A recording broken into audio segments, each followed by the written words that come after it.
Bonjour à tous, bonjour les amis. Alors on voit ici les plants de tomates que j'ai repiqués il n'y a pas longtemps. Et en fait je fais un peu la chasse aux petits escargots parce que dans mon armoire à semis, ils ont tendance à se réfugier et en plus à croquer un petit peu les tomates, bien qu'on dise que les tomates ne sont pas très attaquées par les gastéropodes. Alors bon, voilà, donc c'est ces tomates-là normalement qui devraient me donner la récolte 2023 de tomates. Mais on ne va pas parler de ça dans cette vidéo, on va parler d'un autre sujet, c'est-à-dire du plant de tomate que j'avais hiverné. Et puis on va également parler des boutures de patates douces et également du pied de poivron que j'ai également hiverné.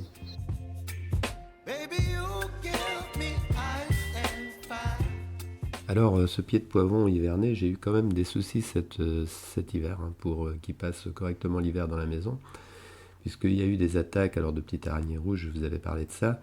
Et puis dernièrement j'ai aussi eu des pucerons, donc on a eu un petit peu tout.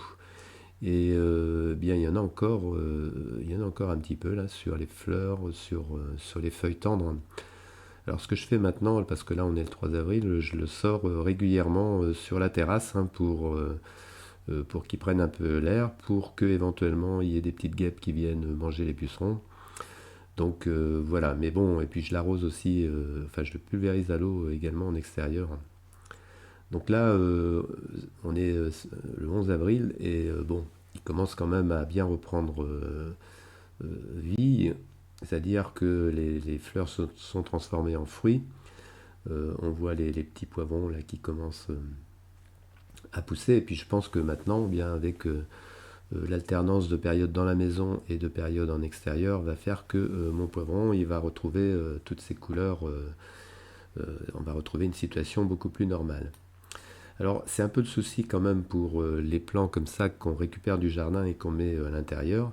Je crois qu'à l'avenir, je leur ferai passer une petite séance sous le jet d'eau avant de les rentrer pour éviter d'embarquer comme ça trop de bestioles dans la maison parce que en hiver c'est quand même assez compliqué de lutter quand on a des petites invasions. Et donc là, même si j'ai fait des pulvérisations de savon noir, c'était pas ça n'a pas été vraiment très concluant, ça revenait toujours, bon ça en supprimait une partie, mais ça revenait toujours. Alors bon, ce poivron, j'espère qu'il va nous donner comme l'année dernière des poivrons d'ici le mois de mai, hein, d'ici un mois et demi, ce qui sera quand même quelque chose de très appréciable par rapport aux poivrons que j'ai semés en 2023, qui eux commenceront à produire sans doute au mieux début juillet. Alors bon, c'est le plaisir comme ça d'avoir un plan hiverné.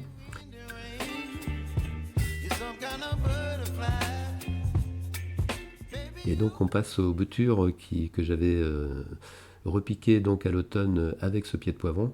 Alors je vous avais montré comment elles étaient dans un sale état et elles sont pas encore terribles, on voit qu'il y a des feuilles là, qui sont vraiment pas bien. Mais par contre les nouvelles pousses, elles sont plutôt beaucoup mieux. Elles ont également subi hein, toutes les attaques de petites bestioles comme le pied de poivron et maintenant elles sont également en train de se refaire une santé. Alors normalement, la première quinzaine d'avril, c'est là où moi je refais les boutures avant de les mettre en godet, puis pour une plantation, des boutures de patates douces, disons à la mi-mai. Donc là j'ai un peu de retard, mais bon, dans le pire des cas, même si je ne réussis pas à faire de boutures intermédiaires, je pourrais toujours repiquer. J'ai 5 plants ici dans ce pot, je pourrais en repiquer au moins 4, hein, ça me fera quand même 4 plants de patates douces.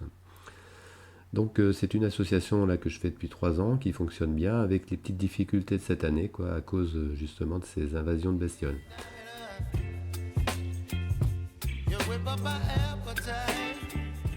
Alors justement on voit les boutures de patates douces que j'ai faites. Alors c'est pas à partir de ceux qui étaient avec le pied de poivron mais avec la petite patate douce qu'on voit à côté et puis également d'autres boutures. Alors donc elles ont fait des racines là en quoi en à peine une semaine, hein, c'est assez rapide. Hein. Et donc je vais pouvoir les mettre en godet pour ensuite je les repiquer justement dans la deuxième quinzaine de mai. Donc ici il y a une petite source de chaleur puisque le radiateur fonctionne encore un peu. Et on voit que donc les boutures elles sont pas très grandes, hein, mais c'est pas très grave hein, si elles sont pas très hautes, hein, il suffit quand même. Bon alors j'ai pas eu une production extraordinaire sur cette petite patate douce hein, je vous avais montré ce que ça donnait, mais ça faisait pas des lianes comme j'ai pu avoir certaines années. Je pourrais peut-être encore en récupérer deux ou trois sur cette patate, hein, certainement d'ici la fin avril. Donc j'aurai quand même un petit stock de boutures suffisant pour faire mes plans de patates douces pour 2023.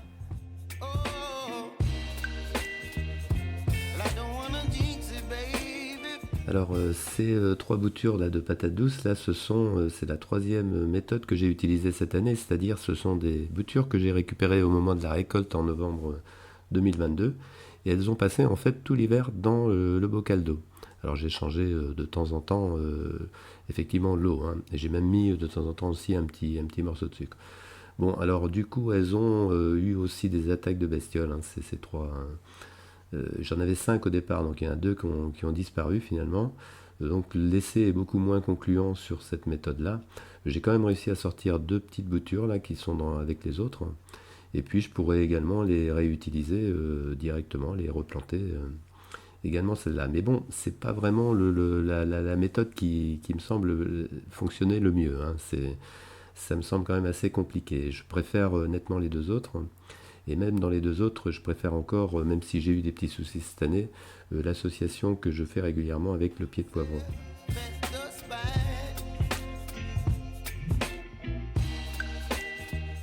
Et maintenant le pied de tomate hivernée. Alors on l'avait abandonné le 4 mars, hein.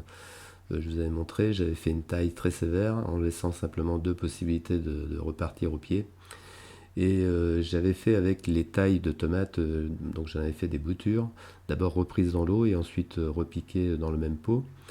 Et donc j'en avais 3 là, dont une sur la droite qui donnait déjà des signes de faiblesse. Donc on va voir ce que ça donne bien ces derniers jours. Alors il reste une bouture qui elle a bien repris là définitivement, donc celle-ci elle est en train de se développer. C'est pas non plus un foudre de guerre, mais par rapport à par exemple au plan que j'ai semé cette année, elle est quand même un petit peu en avance, hein. Alors donc des tailles comme ça, c'était quand même une gageure de faire tout reprendre parce que ça manque encore au mois de mars de lumière, hein. C'est un peu le problème, hein. Pas tellement la chaleur, mais manque de lumière.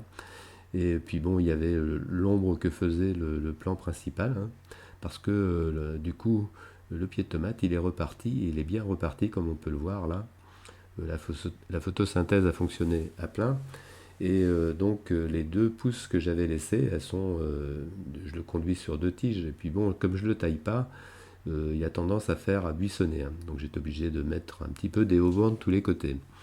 Mais du coup, ça fait quand même un joli plant de tomate là au mois d'avril, hein, qui a repris de la hauteur. Et puis surtout, ce qui est intéressant, c'est qu'on voit qu'il est plein de bouquets de fleurs en fait, hein. Donc, et puis même quand on regarde bien, on s'aperçoit qu'il commence déjà à fructifier, hein. On a là une petite tomate là sur un bouquet qui est même pas un premier bouquet, hein, qui doit être le deuxième. Et donc on peut dire que maintenant il profite bien. Il profite bien, d'autant que je le sors quand même quand il y a une belle journée, hein, pour qu'il profite encore mieux. Alors là, on voit là où il y a le plus de tomates de formées, là, j'en ai 4, hein. Et puis en dessous, il y en a encore une qui est un peu plus grosse, qui est formée également. Elle était toute seule, hein. Donc pas de taille parce que je préfère finalement le laisser partir un peu dans tous les sens, mais faire un maximum de bouquets. Et puis bien tout ça, je pense que ça pourra nous donner quand même des premières tomates, peut-être fin mai, début juin, enfin bref, à une période où les autres plants, ils sont encore... alors j'espère qu'ils sont déjà bien repris en pleine terre, mais bon, ça ne sera pas... ils rattraperont jamais ce plan-là qui est devenu finalement un plan perpétuel, hein. Donc c'était un petit peu l'idée de cette expérience, hein, où j'avais quand même beaucoup de doutes, hein. J'ai eu en particulier là, lorsque je l'ai taillé, j'étais pas très certain que tout ça allait bien reprendre. Mais la tomate est quand même une plante qui est assez résiliente et qui s'adapte assez bien. Et donc c'est la variété Bloody Butcher, hein, une variété de petites tomates que moi j'apprécie bien.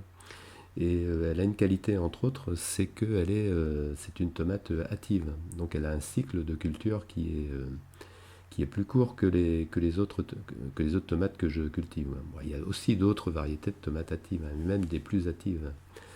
Mais en tout cas, celle-ci me plaît bien. Elle a un bon développement. Elle a des feuilles qui ressemblent un petit peu à la patate. C'est ce qu'on dit des tomates à feuilles de patate. Et du coup, là, bien, je vais pouvoir certainement en profiter. On va pouvoir profiter des premières tomates avant l'été. Et ce sera donc la conclusion de cette expérience.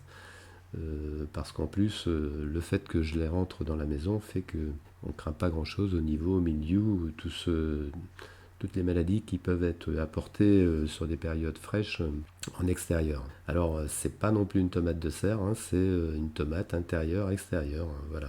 Et je pense qu'on pourrait renouveler assez facilement cette expérience en tirant peut-être quelques conclusions des difficultés que j'ai pu rencontrer, c'est-à-dire ne pas la laisser monter aussi haut que je l'ai laissé monter, la tailler avant, c'est-à-dire après les récoltes tardives au mois de novembre, faire une taille un peu plus hâtive.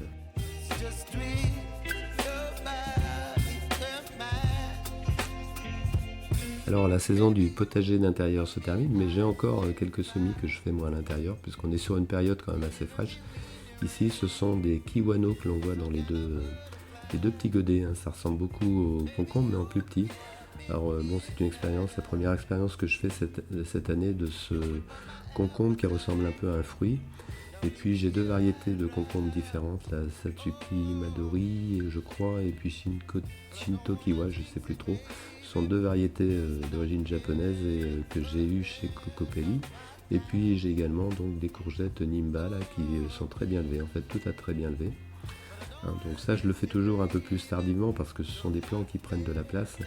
Et sinon ça se développe trop vite et j'ai un peu de mal pour tout stocker. Alors donc ça il y aura encore les petits marrons pour terminer, et puis les melons. Et puis ici à côté, eh bien, c'est un semis-d'endives que j'ai tenté dans ces petits godets. Donc, je voulais tenter l'expérience, donc ce sera une nouvelle expérience cette année sur les endives, repiquer, ce qui ne se fait pas en général, mais bon, ça doit quand même pouvoir se faire. Alors voilà, j'espère que cette vidéo se termine, j'espère qu'elle vous aura plu, et je vous dis bien la prochaine fois, et surtout portez-vous bien. Some kind of butterfly, baby, you give me midnight. You whip up my